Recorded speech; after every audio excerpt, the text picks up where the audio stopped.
Dom here from Essential RC with my friend Trevor from Flying Fin RC. You normally see us down the flying field, but we're into the autumn, well into the autumn and winter months now, aren't we? Yeah.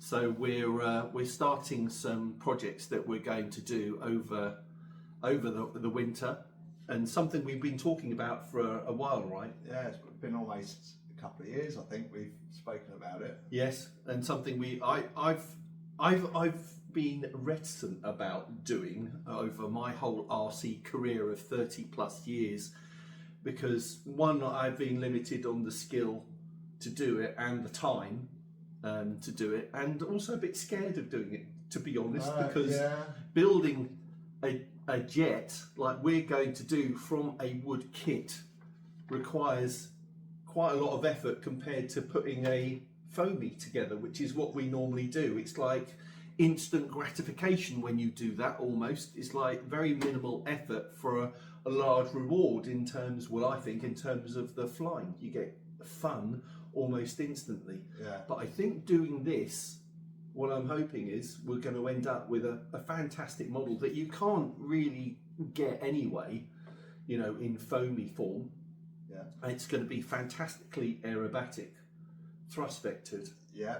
So what is it? This is the TomJets Squall 120. That's it. The big brother of Finn's smaller one, if anyone's seen that. Yes, and I've flown that a couple of times. Finn is flying it and learning how to fly. I would still say it's quite there's challenging. definitely an act to it, isn't there? It's a challenging thing to fly. But yes, this is the bigger version. So it's 1.7. 1,720 millimeters length and 1,280 millimeters wingspan. Now this can be EDF, electric ducted fan, or turbine powered. Yeah. We're going to go turbine. Yeah, we might as well. Full log. We're going to go all the way, and it's going to be thrust vectored as well. Because when we spoke to Tom, TomJets, he's very interested in having one that is properly thrust vectored. We'll put a proper gyro in it as well. And a Demon Cortex or something like that, probably, to help us with the 3D maneuvers and hovering and everything like that. Because I did have something like this many years ago, probably 15-20 years ago now, a small foamy version that I so enjoyed flying. Do you know, I enjoyed watching that video. If you doing it, it's a good video. Yeah, for an EDF, I flew that quite well.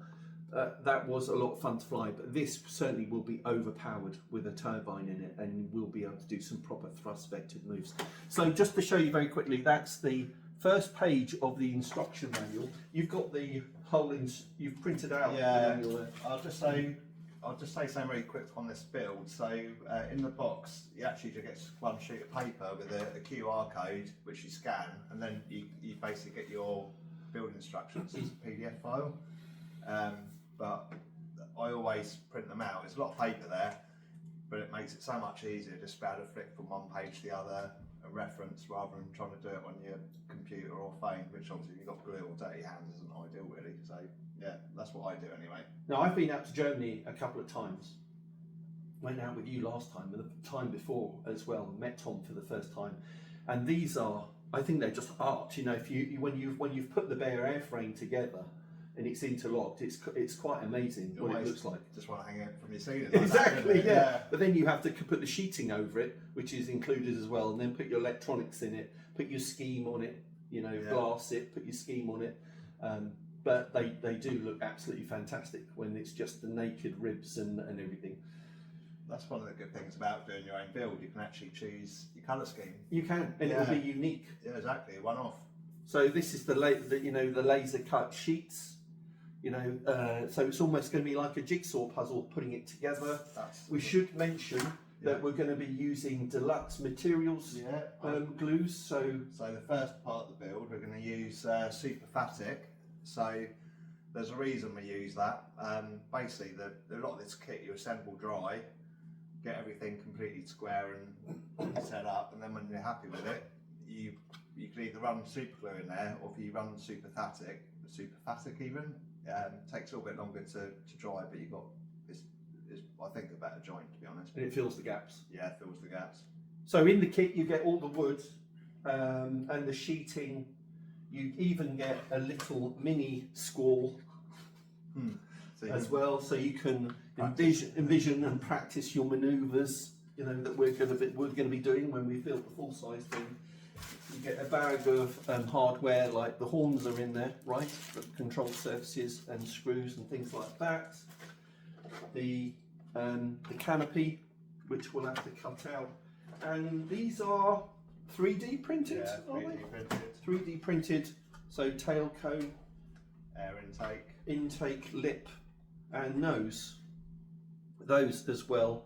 What we haven't got yet, the landing gear, the turbine conversion kit. Yeah. I think those are the main two things. For fuel bags? Yeah, fuel bag. I think that might be. A fuel bag with 2 compartments in it, one for the fuel and one for the smoke. I'm hoping a smoke pump as well, because I think if you're doing flat spins and everything, you've got to have smoke to show what you're doing in the air for the benefit of the audience. Yeah, so a bit of a journey. This is the first intro video. We'll come back in a minute and show you how far we've got today. This is early in the morning for you, Trevor. It's really early, yeah. Yeah, I don't know what's going on yet. My brain isn't quite engaged. My dog gets me up at 6:15 every day, so I take, you know. But I know this is early for you. So and Trev's involved in this, because I certainly don't have the skill and experience to do this, but Trevor is awesome at putting kits like this together, and is going to be teaching me as we go along and sharing that experience with you. So we'll be back in a minute to close off this video with how far we've got today, but thanks for watching so far. Back in a moment.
I'm actually having fun. That's what it's all about. Not just flying, but you can have fun building. I didn't think I'd have fun doing this. Cool. So there we go. How about that? That is 2 hours work. So we took all the pieces out of the frames, cleaned those up a little bit, separated out the fuselage bits, the F components, and then just followed the really easy instructions that Tom has done on how to assemble this. And to somebody who's never put a balsa kit together, it's just like a jigsaw puzzle, really. That's exactly what it is, really. Yeah. Yeah, and the good thing is you dry fit everything, so you can get everything fitting perfectly before you actually glue it. So where bits where they dry fit together but they may slide out, use a little bit of super glue. Yeah, just to tack it, really. And then what we're going to do is go around everything, every bit of wood that butts up against another bit or slots in together, and use Deluxe Materials Superfatic, which, as we were saying earlier, is good for gap filling and just generally gluing everything together. Wood to wood. Where the wood's porous, it soaks into the glue, it goes in all the gaps and that, and it gives a really strong joint, and there's a slight bit of flexibility as well, so you don't, it doesn't crack, it will kind of give a little bit before it breaks away. But yeah, that's good effort, Dom. So that's the forward section. We're now going to carry on. We're going to carry on. Yeah. Not getting rid of me yet. We're going to carry on. We're going to do the rear section today, and then put those front section to the back section together, and then later another day we'll come back and we'll do the wings, right? Yeah, there's a bit more to it, but that's basically it. Yeah. and the tail as well. And then in another video we'll show the electronics going into it, the power system going into it, the turbine going into it, and the covering, the sheeting, the planking, as Tom calls it, I think, planking, or the sheeting, which is all included, and probably in a separate video show how we do the glassing. You've never done that before, have you? No, I've never done that, and it's really interesting because it's putting the cloth over it and then wicking in kind of the liquid, 1 or 2 or 3 coatings of that. Yeah, probably 3 coatings, I reckon. To fill up the weave, letting that dry, and then applying our scheme when we maybe with an airbrush or something like that. Yeah, we have to come up with some good ideas for that. Yeah, we will. And you think about that type of thing as you go along. Yeah. So there we go, that's our first complete video on the first stage of this TomJets Squall 120 turbine powered, building it from scratch. Now, I've never done this before, but I have to say, 2 hours in, and I'm already a bit addicted and enjoying it as well. It's kind of therapeutic. I'll leave you here while I go to work. All right, thanks everybody, thanks for watching, and I hope you'll follow along for our videos in the future on this project. Bye.